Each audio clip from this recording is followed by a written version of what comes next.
We're on a Renault Grand Scenic. After doing much of the repairs on it, we've just done the wiring on the system that's just behind the dashboard.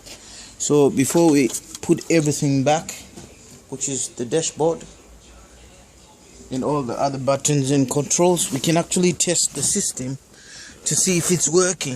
So we can actually start the car as per usual. Well, with all the ganglion of wires just about. There we go. So you can actually test the systems, the fan motor.